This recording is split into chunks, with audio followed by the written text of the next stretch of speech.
পবিত্র কোরআন অন্যান্য ধর্মগ্রন্থের মতো না, বা অন্যান্য গল্পের বইয়ের মতো না যেগুলো মানুষে লিখেছে, যেগুলো নির্দিষ্ট শুরু রয়েছে। কোনো এক সময় শেয়াল আর আঙ্গুর, কোন সময় নেকড়ে আর খরগোশ। যেমন বাইবেল বলছে শুরুতে ছিলেন ঈশ্বর। শুরুতে শব্দটা ছিল টিপিক্যাল। প্রত্যেক গল্পের বইয়ের ধারাবাহিকতা আছে। ধারাবাহিকতা দেখবেন শুরু এবং শেষ, একটা ক্রম ও ধারা। কিন্তু কোরআন একক।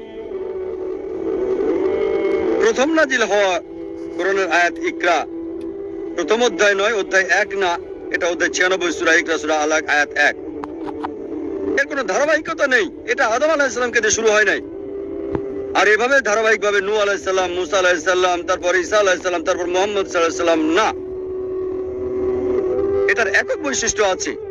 এটা মানুষের মন অনুযায়ী কাজ করে নাই, কারণ এর রচনাকারী কোনো মানুষ নয়। এছাড়াও অনেক অজ্ঞাত বিষয় কোরআনে রয়ে গেছে। এর সাথে সাথে এটা বলা হয়েছে যে তোমরা তা জানতে না। যেমন ধরেন পবিত্র কোরআন সূরা হুদ অধ্যায় 11 আয়াত 49 বলা হয়েছে যে তুমি আগে তা জানতে না, তোমার সাথের লোকেরাও জানতো না। একটা তথ্য দিচ্ছে আর বলছে, হে নবী তুমি জানতে না, তোমার সাথের লোকজনও জানতো না। এটা বলা হয়েছে সূরা ইউসুফ অধ্যায় 12 আয়াত 2। তোমাদের মধ্যে কেউ এটা জানতো না, তোমাদের নবীও জানতো না। চিন্তা করেন, নবীজি বলছেন যখন কোরআন আরবে নাজিল হয়েছিল, আরবের লোকদের বলছেন আমিও জানতাম না, তোমরাও এটা জানতে না। কোন আরব বলতে পারেনি যে আমি একজন আরব আর এর উত্তরটা আমি জানি, আগে এটা জানতাম।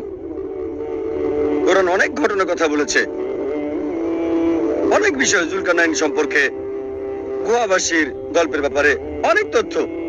আর বলছে তুমি আগে জানতে না। কোন মানুষের দ্বারা এটা সম্ভব আর বলবে তুমি জানতে না? এর মানে এটা কোনো মানুষের দ্বারা রচিত নয়। এরপর কিছু লোক বলে যে কোরআন একটা ছলনা। যখন তাদের বলি ছলনার উৎসটা কি, তারা কোনো উত্তর দেয় না। কোরআনে কি একটা মাত্র ছলনা বের করতে পারবে? তারা তা পারে না। তাহলে কেন এমন কথা বলো যার কোনো যৌক্তিকতা নেই? আর কিছু লোক আছে যারা মিথ্যে কথা বলে, মিথ্যে বিবৃতি দাঁড় করায়, আর তারা নিজেরাই তা করতে গিয়ে বোকা সাজে। উদাহরণস্বরূপ ধরেন একজন লোক যে মিস্টার এ কে শত্রু মনে করে, সে কোনো কারণ দাঁড় করাতে পারে না, কোনো কারণ নেই, তবে ধারণা করে। সে অযথায় বিশ্বাস করে যে মিস্টার এ হচ্ছে তার শত্রু। যখনই মিস্টার এর সাথে তার দেখা হয়, সে শত্রুর আচরণ করতে শুরু করে মিস্টার এর সাথে। এখন মিস্টার এ যেহেতু একজন মানুষ, সে প্রতিবাদ করে, কেন সে আমার সাথে শত্রুর মতো আচরণ করে? সে প্রতিবাদ করে। যখন মিস্টার এ প্রতিবাদ করে, লোকটি বলে বলেছিলাম না সে আমার শত্রু, দেখো এখন সে বিরুদ্ধে যাচ্ছে। তাই অভিযোগ করছেন অযথায়। আর এটা করে আপনি নিজেকে বোকা বানাচ্ছেন। এই কাজটাই ইসলামের সমালোচকরা করে থাকে। তারা ভ্রান্ত মন্তব্য করে আর এটা করে নিজেরাই বোকা বনে যায়। আর কোরআন যুক্তি সমর্থন করে। অনেক আয়াতে যুক্তির ব্যাপারে কথা বলে। এটা ব্যাখ্যা করে দেখি, কোরআনের এই বিষয়টা আলোচনা করা যেতে পারে। অনেক জায়গায় সূরা ইব্রাহিম অধ্যায় 14 আয়াত 52 বলছে এটা মানবজাতির জন্য বার্তা। এখান থেকে তাদের সতর্ক হতে বলো, তাদের জানাও ঈশ্বর একজন, আর জ্ঞান সম্পন্নদের বলো শিক্ষা নিতে। অনেক মুসলিম ভাবে যে কোরআন যুক্তির বিরুদ্ধে, এটা যুক্তির সমর্থন করে না। আর কোরআনের ব্যাপারে অন্যের সাথে আলোচনা করা এবং ধর্ম নিয়ে আলোচনা করা সমর্থন করে না। সত্যি বলতে কোরআন অন্য মানুষের সাথে আলোচনা করা উৎসাহিত করে। আপনাকে অন্য মানুষের সাথে আলোচনা করতে হবে। এটা বলা হয়েছে পবিত্র কোরআনে সূরা নাহল অধ্যায় 16 আয়াত 125।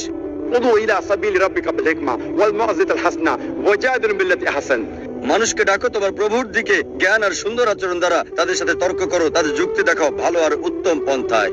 কোরআন উৎসাহিত করে যুক্তি এবং তর্ক আর আলোচনার, তবে অবশ্যই তা জ্ঞান এবং সুন্নাহ দিয়ে, সবচেয়ে ভালো আর উত্তম পন্থায়। নিঃশেষিত আর বিকল্প বলে একটা বিষয় আছে। তত্ত্ব আছে নিঃশেষিত আর বিকল্প নামে। কোরআন বলছে এটা ঈশ্বর থেকে। যদি তুমি বিশ্বাস না করো তাহলে বলো কোথা থেকে, এটা কোথা থেকে এসেছে। আর কোরআন বলছে এই বই ঈশ্বরের পক্ষ হতে, এই বই আল্লাহর কাছ থেকে। যদি তুমি না মানো তাহলে আমাকে উত্তর বলো। তখন কেউ হয়তো বলবে নবীজি মুহাম্মদ সাল্লাল্লাহু আলাইহি ওয়াসাল্লাম কোরআন লিখেছিলেন, আমরা শুরুতে দেখিয়েছি তিনি লেখেননি। মিথ্যে বলেছে। কেন মিথ্যে বলেছে? পার্থিব স্বার্থে আমরা দেখিয়েছি এটা অসম্ভব। হতে পারে ক্ষমতা আর খ্যাতির জন্য আমরা দেখেছি অসম্ভব, হতে পারে আরবের রক্ষার জন্য আমরা দেখেছি সম্ভব না। কেউ হয়তো বলবে ঠিক আছে করেছিল নৈতিক পুনর্গঠনের জন্য, এটা প্রমাণ করেছি সম্ভব না। ধরুন ধরুন তিনি বাইবেল থেকে নকল করেছিলেন, আমরা প্রমাণ করেছি ভুল। অনুমান, যখন আপনার সব অনুমানই মিথ্যা প্রমাণ হয়েছে, তার মানে কোরআন আপনার শুনতে হবে, সম্মান করতে হবে, এটা আপনাকে বিশ্বাস করতে হবে যে এটা সর্বশক্তিমান ঈশ্বরের পক্ষ হতে। কোরআন অনেক জায়গায় বলেছে যে এই বই, এই বাণী আল্লাহ সুবহানাহু ওয়া তাআলার। যেমন সূরা জাসিয়া অধ্যায় 45 আয়াত 1 এবং 2 বলা হয়েছে হামিম তানজিলুল কিতাব মিনাল্লাহি আজিজুল হাকীম, মানে এটা হচ্ছে ঐশী গ্রন্থ এই পৃথিবীর মালিকের পক্ষ হতে, সর্বশক্তিমান এবং সর্বজ্ঞ। কোরআন অনেক জায়গায় বলেছে যে এই বই হলো সর্বশক্তিমান ঈশ্বরের। এটা উল্লেখ আছে সূরা আনাম অধ্যায় 6 আয়াত 19, সূরা আনাম অধ্যায় 6 আয়াত 93, আরো আছে সূরা ইউসুফ অধ্যায় 12 আয়াত 1 এবং 2, সূরা তাহা অধ্যায় 20 আয়াত 113, আরো আছে সূরা সাজদা অধ্যায় 32 আয়াত 1 থেকে 3, সূরা ইয়াসিন অধ্যায় 36 আয়াত 1 থেকে 3, আরো আছে সূরা জুমার অধ্যায় 39 আয়াত 1, সূরা গাফির অধ্যায় 40 আয়াত 2, সূরা জাসিয়া অধ্যায় 45 আয়াত 2, আরো আছে সূরা আর রহমান অধ্যায় 55 আয়াত 1 থেকে 2। এটা বলা হচ্ছে সূরা ইনসান অধ্যায় 76 আয়াত 23। বলছে এই কিতাব পবিত্র কোরআন আল্লাহ সুবহানাহু ওয়া তাআলা ছাড়া অন্য কারো থেকে নয়, এটাই নিঃশেষিত এবং বিকল্প নামে পরিচিত আছে। কি করবেন? যুক্তি দেন, চেষ্টা করেন। যদি যৌক্তিকভাবে প্রমাণ করতে ব্যর্থ হন তাহলে আপনাকে মানতে হবে এতে যা বলা হয়েছে। এবার যদি বিজ্ঞানীদের ব্যাপারে বলেন, তাদের আলাদা একটা দর্শন আছে, আলাদা দৃষ্টিভঙ্গি আছে। এই দৃষ্টিভঙ্গিটা ফলসিফিকেশন টেস্ট নামে পরিচিত।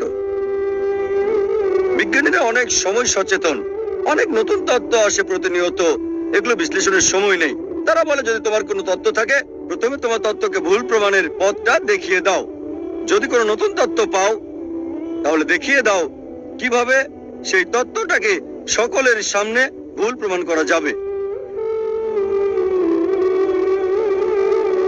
অ্যালবার্ট আইনস্টাইন 20 শতকের শুরুর দিকে কিছু বিষয় প্রস্তাব করলেন, কিভাবে মহাবিশ্ব কাজ করে।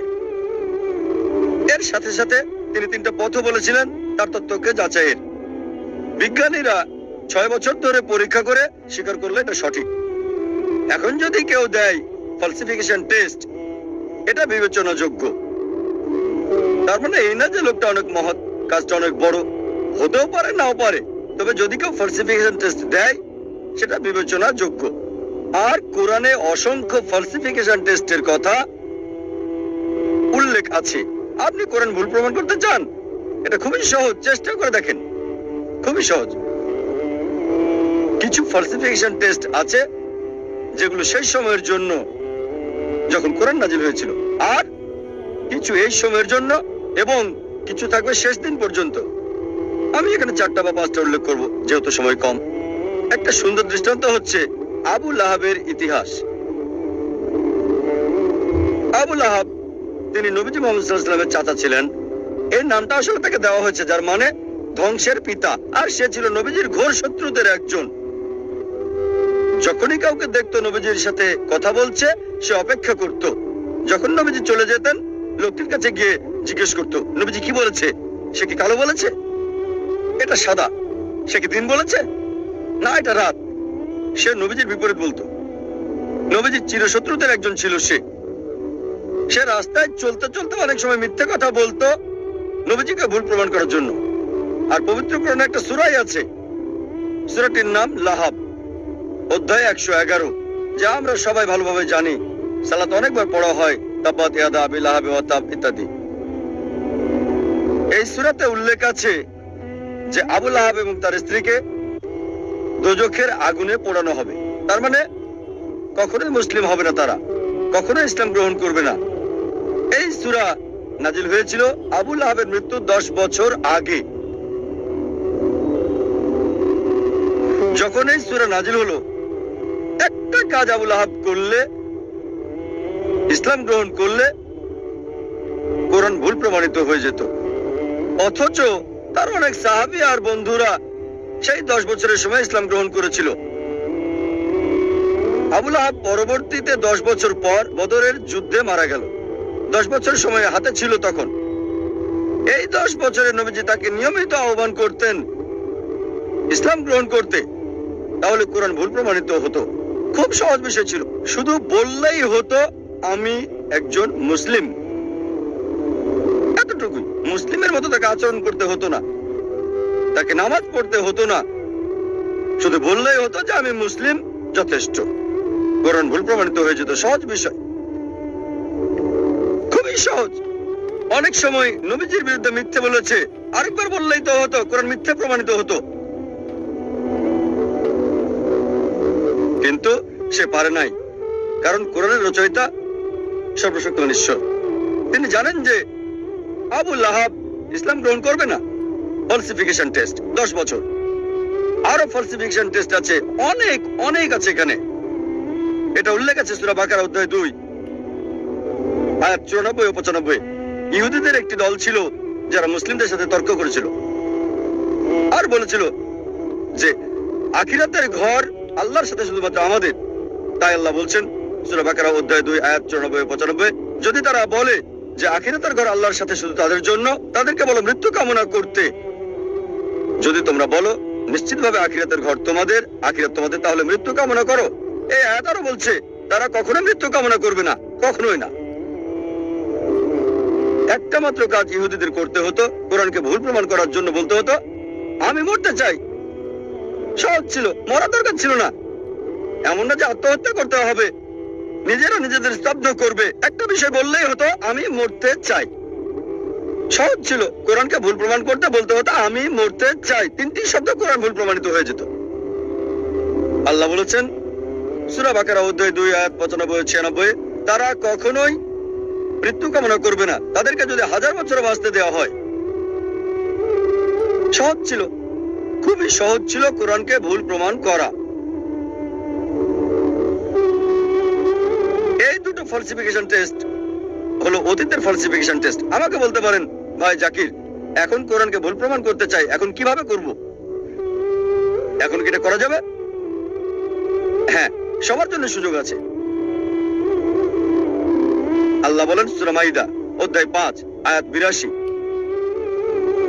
যে বিশ্বাসীদের জন্য তাদের আপনজন হচ্ছে ওই সমস্ত লোক যারা বলে আমরা খ্রিস্টান, আর ঘোর শত্রু হলো ওই সকল লোক যারা বলে আমরা ইহুদি আর মূর্তি পূজারী। কোরআন বলছে বিশ্বাসীদের ঘোর শত্রু হচ্ছে ইহুদি আর মূর্তি পূজারীরা, আর বিশ্বাসীদের কাছে লোক যারা বলে আমরা খ্রিস্টান। সামগ্রিকভাবে কোরআন সামগ্রিকভাবে কথা বলছে। অনেক ইহুদি আছে যারা ইসলাম গ্রহণ করেছে, হয়তো অল্প কিছু ইহুদি যারা খ্রিস্টানের চেয়ে ভালো, তবে সামগ্রিকভাবে কোরআন বলছে ইহুদিরা হচ্ছে মুসলিমদের শত্রু সামগ্রিকভাবে, আর খ্রিস্টানরা কাছাকাছি। একমাত্র বিষয় কোরআনকে ভুল প্রমাণ করার জন্য পৃথিবীর সব ইহুদিরা একত্রিত হয়ে যদি বলতে পারে ঠিক আছে চলো আমরা মুসলিমদের প্রতি ভালো হয়ে যাই, কয়েক বছরের জন্য খ্রিস্টানদের চেয়ে ভালো হবে,